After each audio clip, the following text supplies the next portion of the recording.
जय माता दी। नमस्कार, आप सभी का मेरे चैनल में हार्दिक अभिनंदन है, स्वागत है। आइए सुनते हैं महाभागवत देवी पुराण का 16वां अध्याय।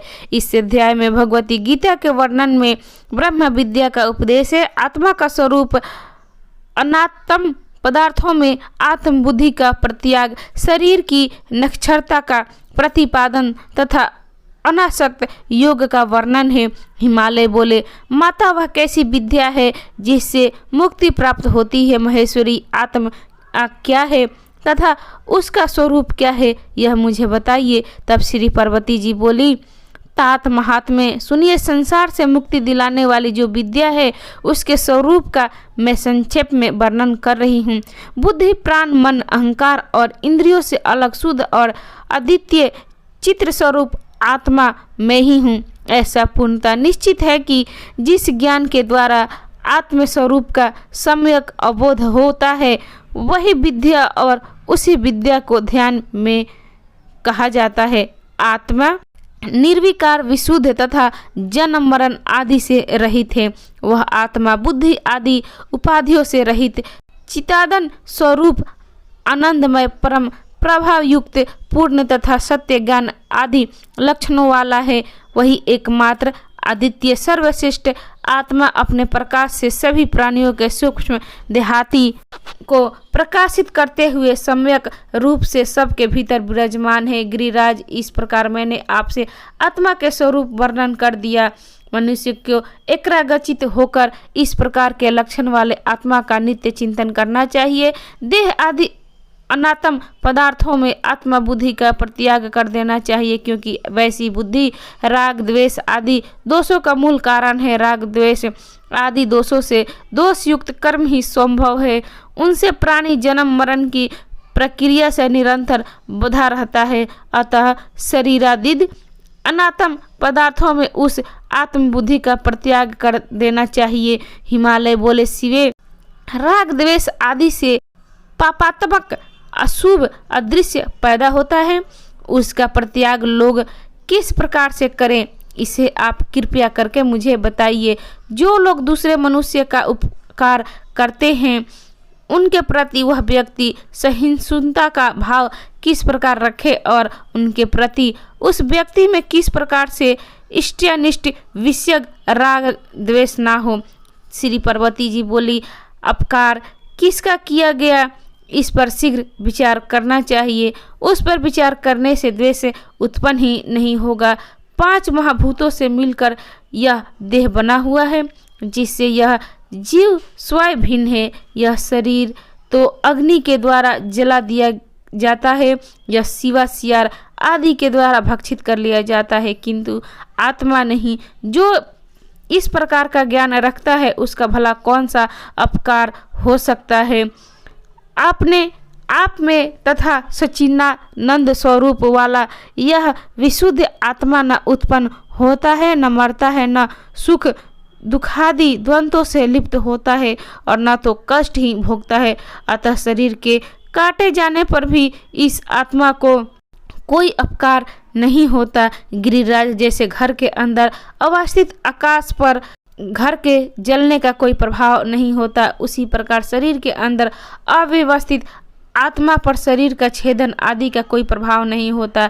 जो मारने में इस आत्मा को मारने वाला समझता है और जो शरीर के मारे जाने पर आत्मा को मारा गया समझता है, ऐसा सोचने वाले वे दोनों ही लोग भ्रमित चित्त वाले हैं, क्योंकि यह आत्मा न तो मारता है और न तो मारा जाता है।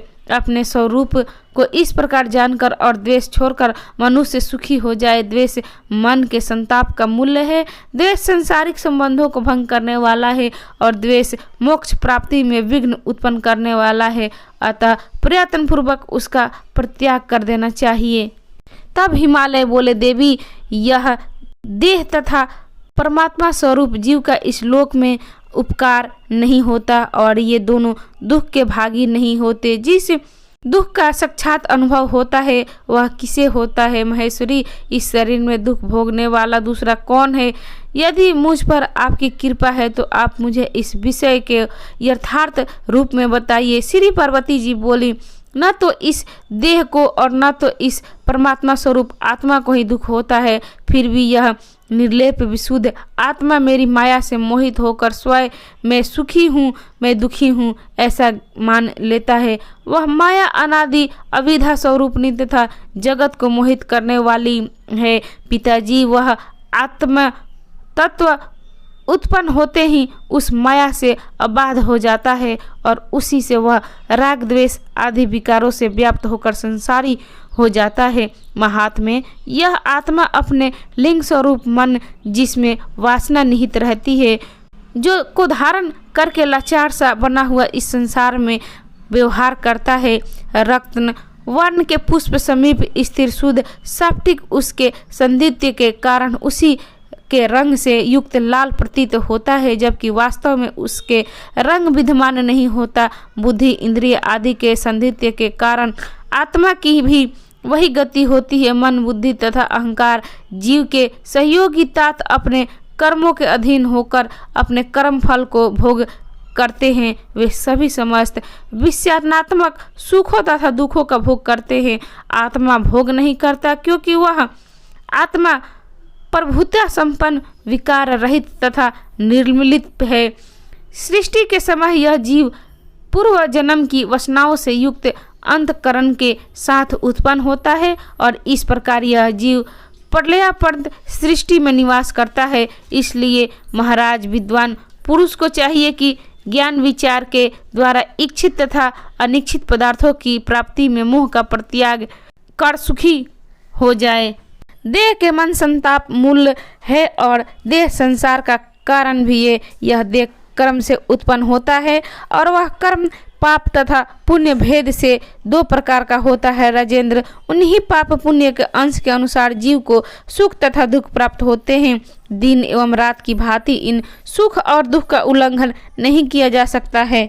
स्वर्ग आदि की प्राप्ति की कामना करने वाले विधान पूर्वक पुण्य कर्म करके स्वर्ग प्राप्त करने के बाद भी शीघ्र ही कर्म से प्रेरित होकर पुण्य मृत्यु लोक में गिरता है। अतः वे विद्वान को शासित का त्याग करते हुए विद्या अभ्यास में तत्पर रहकर तथा सत्संग करके परम सुख की अभिलाषा रखनी चाहिए। इस प्रकार श्री महाभागवत पुराण के अंतर्गत श्री भगवती गीतोपनिषद में ब्रह्म विद्या योग शास्त्र के अंतर्गत श्री पार्वती हिमालय संवाद में ब्रह्मा विधोपदेश वर्णन नामक 16वां अध्याय पूर्ण हुआ। तो भक्तजन, ये थी महाभागवत देवी पुराण का 16वां अध्याय। आपको कैसी लगी? अच्छी लगी तो इसे लाइक करें, शेयर करें, मेरे चैनल को सब्सक्राइब करें और कथा सुनने के लिए, कथा श्रवण करने के लिए आप सभी का धन्यवाद। नमस्कार। जय माता दी।